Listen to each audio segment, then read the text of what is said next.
One of the biggest reasons that people are not living a joyful life or a life that is connected to gratitude and abundance and freedom is because they take life way too seriously.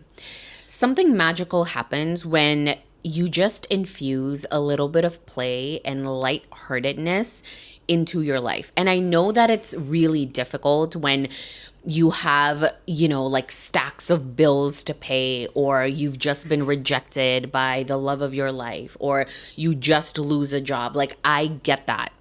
But it's really important to understand that those moments do not have to be your entire life. And half of the time, those moments are not forever, right? Like, it's just in that moment, you losing your job, you losing the person, you losing the money, it's all asking for your acceptance. And so if you're in a period of life where you feel like everything is just going downhill, like you've tried everything and it's just not working out, I need you to start looking at your circumstance from a different lens, from a different perception. Like, it's asking you for your acceptance and a mindset shift. I was asking Spirit this morning, I was like, okay, I want to sit down and I want to make like a bunch of YouTube videos. Like, what is the one thing that my audience needs to hear?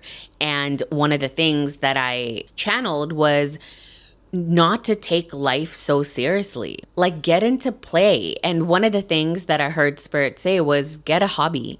And I was like, that's so true, because not a lot of people have hobbies. Like, we're so just stuck into trying to create the perfect life, or even when we get into the manifesting process, we're just trying to, have the perfect techniques and like create the perfect manifesting rituals. And like, I get a lot of people asking me, like, if I do this, like, will I get this? And it's like, no, because the point is not the outcome. The point is who you're becoming every single moment of every day. And so maybe this is a message that you need to hear today. Like, get a hobby, like do something fun, go out there, connect with nature, go on a walk with your pets, like do something.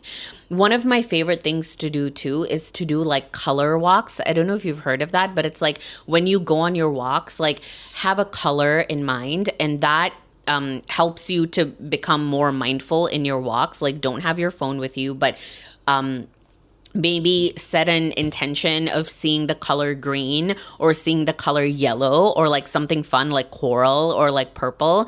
And then when you're on your walk, you actually actively look for those colors. And I think that's such a great way of coming back to the present moment and becoming more mindful. And you don't even have to go for a walk for that, right? Like, you can literally just sit where you are. Like, even right now, if I tell you, look around and look for the color red, I can already see 1 red book, 2, 3. My Lakshmi statue is red. I have a skincare serum that's red. And it's like that Trader Joe's tote bag in front of me has red in it. So that helps you to come back to the present moment. And you cannot infuse play or fun or lightheartedness into your life when all you're doing is ruminating on the past or projecting your energy into the future. This is the message that I really want to spread with my videos. It's the importance of coming back into the present moment, the importance of feeling safe enough to let go of the identity that you no longer want to embody. Joe Dispenza was right when he said that the only reason that people don't manifest or don't live the life they truly desire is because they're afraid of letting go of some part of them.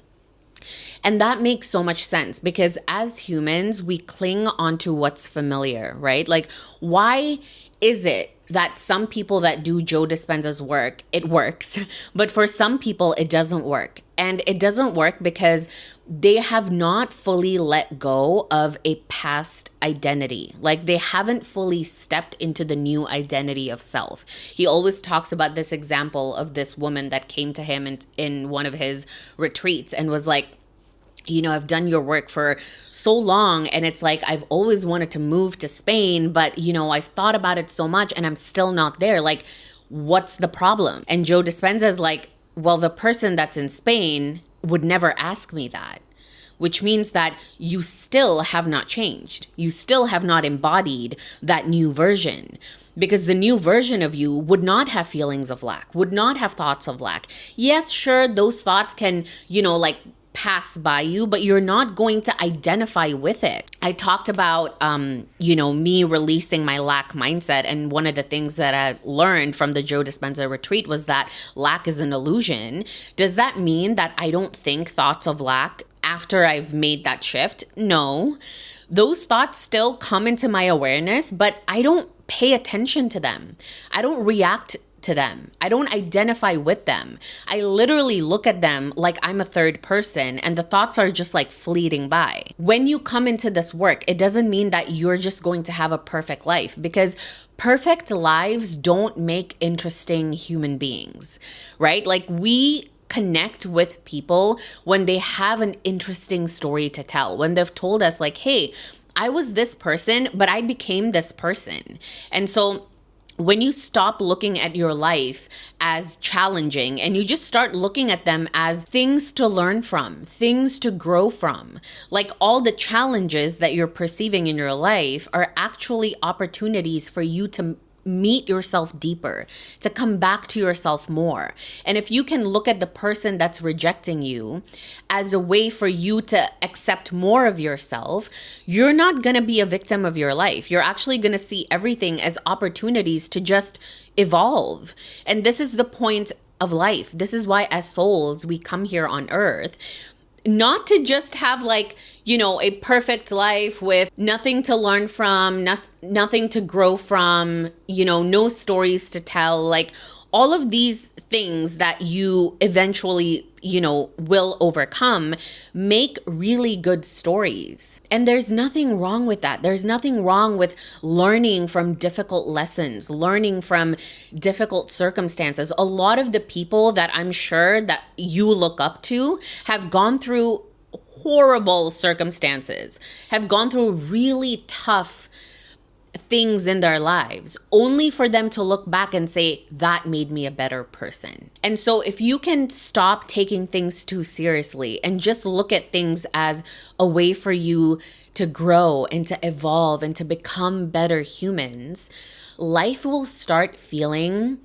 better. It will start feeling like a game, and you will stop looking at yourself like a victim or looking at your life like a punishment, because nothing is there to punish you, including grief. So I hope this video helped one person today. I hope that after you watch this video, you lighten up a little, loosen up a little. Get a hobby, even if the hobby is reading fiction books. Sometimes it really helps to kind of get lost in another world, right? One of the things I love reading is actually children's books. So I recommend you go to Goodreads and go to the children's book section and just see like what's out there, because I really feel like it like activates my inner child in so many ways. And I also like to read like preteen, pre-adult books. Is that what it's called? I think it's just called preteen books. So it's like just like fun, books. Like for me, I love reading witchy, like fun witchy books like for teens. I just feel like it makes me, it transports me to like another world, So thank you so much for watching. And again, if you need extra support and you don't want to invest in a full soul session yet, you could book a private text coaching with me and I can help you. I can create a detailed plan for you, a manifesting plan, whatever that you're going through, I can help you. Okay. Thank you so much. And I'll see you tomorrow. Bye.